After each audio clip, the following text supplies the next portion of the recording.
Sir, ಹಾಲಿನ ದರ ಏರಿಕೆ ಆಗಿದೆ. ಹಾಲಿನ ದರ ಒಂದೇ ಅಲ್ಲ, ವಿದ್ಯುತ್ ದರ ಏರಿಕೆ ಆಗಿದೆ, ಹಾಲಿನ ದರ ಏರಿಕೆ ಆಗಿದೆ, ದಿನನಿತ್ಯ ಬಳಕೆ ಮಾಡ್ತಕ್ಕಂಥ ಜೀವನಾವಶ್ಯಕ ವಸ್ತುಗಳ ಬೆಲೆ ಡಬಲ್ ಆಗಿದೆ. ಹೀಗಾಗಿ ಬಡವರಿಗೆ ಬದುಕುವುದು ಕಷ್ಟ ಆಗಿದೆ. ಅವರು ಬರ್ತಕ್ಕಂಥ ಆದಾಯದಲ್ಲಿ ಭಾಳ ಗೌರವದಿಂದ ಬದುಕ್ತಾ ಇದ್ರು.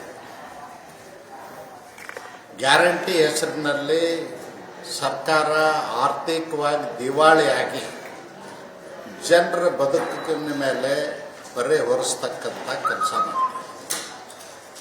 ಎಲ್ಲ ವಸ್ತುಗಳು ಹೆಚ್ಚಾಗೋದ್ರ ಜೊತೆಯಲ್ಲಿ ರಾಜ್ಯದಲ್ಲಿ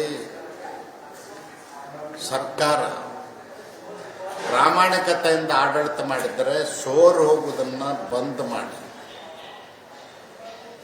ಬೆಲೆ ಏರಿಕೆ ಆಗದಂಗೆ ಜನರಿಗೆ ಸಹಾಯ ಮಾಡಿದರೆ ಜನ ಇವತ್ತು ನಡೆಸ್ತಾ ಇದ್ದರು. ಆದರೆ ಇವತ್ತು ಇಡೀ ಶಾಪ ಹಾಕ್ತಾ ಇದ್ದಾರೆ. ಪದೇ ಪದೇ ಹೇಳ್ತಿದ್ರು ಸಿದ್ದರಾಮಯ್ಯನವರು, ಭ್ರಷ್ಟಾಚಾರ ಭ್ರಷ್ಟಾಚಾರ ಭ್ರಷ್ಟಾಚಾರ ಅಂತೂ ಮುಗಿಲು ಮುಟ್ಟಿದೆ. ಭ್ರಷ್ಟಾಚಾರ ಇಲ್ಲದೆ ಯಾವುದೇ ಕೆಲಸ ಕಾರ್ಯಗಳು ಆಗುತ್ತವೆ.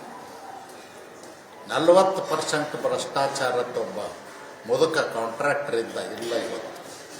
ಅವನ ಕಡೆಯಿಂದ ಒಂದು ಸುಳ್ಳು ಅರ್ಜಿ ಬರೆಸ್ಕೊಂಡು ಅದನ್ನು ಜಗತ್ತಿನ ತುಂಬ ಪ್ರಚಾರ ಮಾಡ್ತಕ್ಕಂಥ ಪ್ರಯತ್ನ ಮಾಡ್ತಾರೆ. ಕಾಂಟ್ರಾಕ್ಟರ್ಸ್ 27 ಜನ ನಮಗೆ ಬಿಲ್ ಕೊಡಿ, ಇಲ್ಲ ಅಂದ್ರೆ ದಯಾಮರಣ ಕೊಡಿ ಅಂತೇಳಿ ರಾಜ್ಯಪಾಲರ ಹತ್ರ ಅರ್ಜಿ ಕೊಟ್ರ ಸಿದ್ದರಾಮಯ್ಯನವರು ಅದ್ರ ಬಗ್ಗೆ ಮಾತಾಡ್ತಾ ಇಲ್ಲ. ಇವತ್ತು 50,000 ಕೋಟಿಗಿಂತಲೂ ಹೆಚ್ಚು ಕಾಂಟ್ರಾಕ್ಟರ್ಸ್ ಬಿಲ್ ಪೆಂಡಿಂಗ್, ಯಾವುದೇ ಕೆಲಸ ಕಾರ್ಯಗಳು ನಡೀತಾ ಇಲ್ಲ. ಕಾಂಟ್ರಾಕ್ಟರ್ಸು ಕೆಲಸ ಬಂದ್ ಮಾಡಿಕೊಂಡು ಓಡಿ ಹೋಗ್ತಾರೆ. ಕಾಂಟ್ರಾಕ್ಟರ್ಗೂ ಕೂಡ ಇವತ್ತು ಸಾಲ ತೆಗೆದಂಥ ಬ್ಯಾಂಕ್ನವರು ಅವ್ರ ಆಸ್ತಿ ಪಾಸ್ತಿ ಮನೆ ಮಠ ಎಲ್ಲ ಹರಾಜು ಹಾಕುವಂಥ ಪರಿಸ್ಥಿತಿ ಆಗಿದೆ.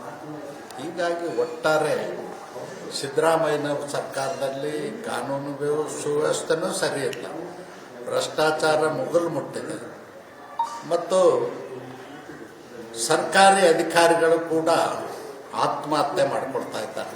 ಲಂಚದ ಅವತಾರ ಬೆಸತ್ತು, ಅವ್ರಿಗೆ ಇಷ್ಟು ಕೊಡು ಅಷ್ಟು ಕೊಡು ಅಂದರೆ ಎಲ್ಲಿಂದ ಕೊಡ್ತಾರೆ? ಆತ್ಮಹತ್ಯೆ ಮಾಡ್ಕೊಳ್ಳೋದು ಒಂದೇ. ಸುಮಾರು 12 ಜನ ಸರ್ಕಾರಿ ಅಧಿಕಾರಿಗಳು ಆತ್ಮಹತ್ಯೆ ಮಾಡಿಕೊಂಡ್ರು. ಮತ್ತು ದಿನನಿತ್ಯ ಅನೈತಿಕ ಚಟುವಟಿಕೆಗಳದೇ ಈ ಸರ್ಕಾರದ ಸುದ್ದಿ, ಬೇರೆ ಏನೂ ಇಲ್ಲ. ಪೆನ್ ಡ್ರೈವ್ ಅಂತ ಹೇಳಿದರು, CD ಅಂತ ಹೇಳಿದರು, ಹನಿ ಟ್ರ್ಯಾಪ್ ಅಂತ ಹೇಳಿದರು. ಏನು ನೈತಿಕತೆ ಇದೆ ಸಿದ್ದರಾಮಯ್ಯನವ್ರ ಸರ್ಕಾರದಲ್ಲಿ ಆಡಳಿತತೆಯನ್ನು ನಡೆಸಲಿಕ್ಕೆ? ಅದಕ್ಕೆ ಸಿದ್ದರಾಮಯ್ಯನವರು ಗೌರವದಿಂದ ರಾಜೀನಾಮೆ ಕೊಡಬೇಕಂತ ಒತ್ತಾಯ. ಸರ್, ಈಗ ಭ್ರಷ್ಟಾಚಾರಕ್ಕೆ ಸಂಬಂಧಪಟ್ಟಂತೆ ಸರ್ಕಾರದ ವಿರುದ್ಧ ಮತ್ತೊಂದು ಆರೋಪ ಕೇಳಿ ಬರ್ತಾ ಇದೆ. ಸ್ಮಾರ್ಟ್ ಮೀಟರ್ ಟೆಂಡರ್ ನಲ್ಲಿ ಏನು ದುಪ್ಪಟ್ಟು ಹಣವನ್ನ ಕೋಟ್ ಮಾಡಲಾಗಿದೆ ಅನ್ನೋಂಥ ಆರೋಪ, ಭ್ರಷ್ಟಾಚಾರ ನಡೆದಿದೆ ಅಂತ.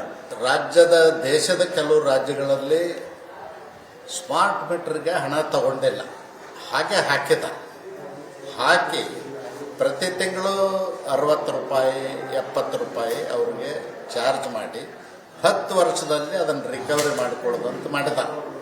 ಇವರು 7,000 ರೂಪಾಯಿ ಹಾಕಿ 15,000 ಕೋಟಿ ಅಟ್ಟು ಲೂಟಿ ಮಾಡ್ತಕ್ಕಂಥ ಕೆಲಸ ಸಿದ್ದರಾಮಯ್ಯನವ್ರ ಸರ್ಕಾರ ಮಾಡ್ತಾ ಇದೆ.